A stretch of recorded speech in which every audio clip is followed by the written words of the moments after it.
Because, for example, I think of Keir Starmer now, probably going to be Prime Minister for another 4 years at least. Like, technology is going to change a lot in that 4 years. And how can he kind of stay up to date with what's kind of happening? How can he find the time to do that? Well, you've got to, first of all, bring the capability into government. You've got to have people who are going to advise you, who are doing it.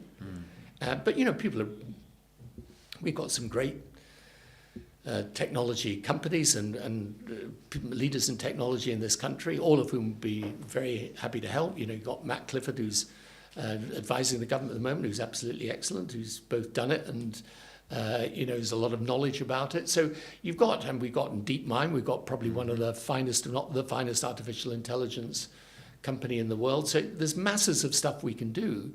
The important thing with politics, and this is not just in relation to AI, but more generally, is one of the hardest things for leaders to find the time to think strategically whilst they're dealing with the day-to-day. But you really do have to do that, especially in a fast-changing world.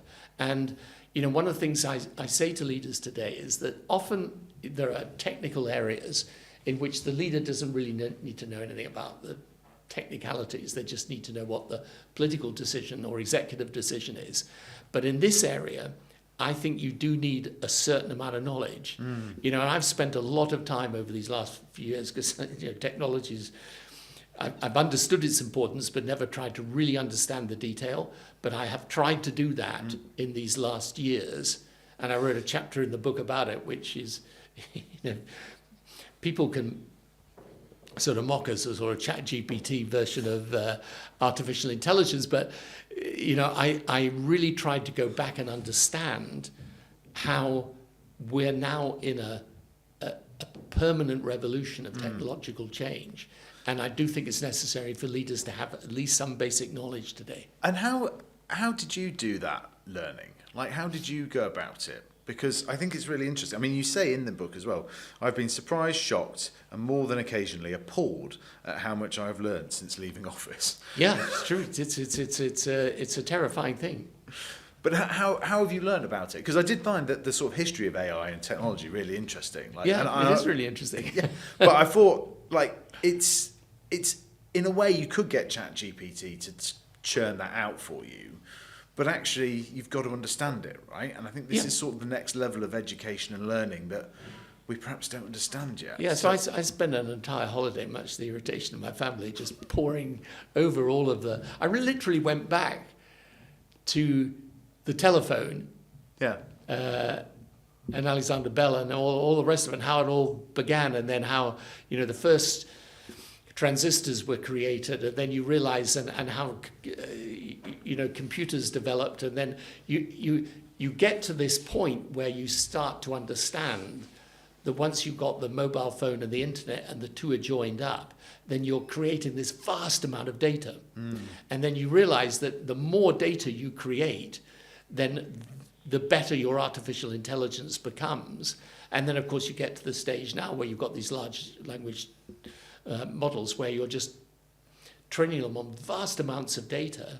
And what will happen with all of that is they'll create more data. So you'll have even more potential. And that sort of the nature of this data revolution and the consequences of it and the ability ultimately to get to, as I say, artificial general intelligence, which we're not at yet, but most people believe we will arrive at.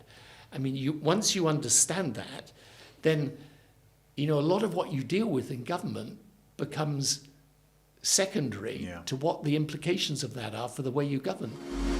Another area that Britain leads the world in is fintech.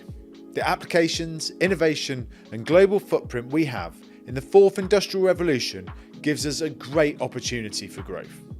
The FinTech Alliance acts as a digital bridge between fintech ecosystems in countries across the globe. Fintech has been the beachhead for connected commerce, and we should celebrate the UK's great advantages in light touch regulation, rule of law, common business language, and strong diplomacy.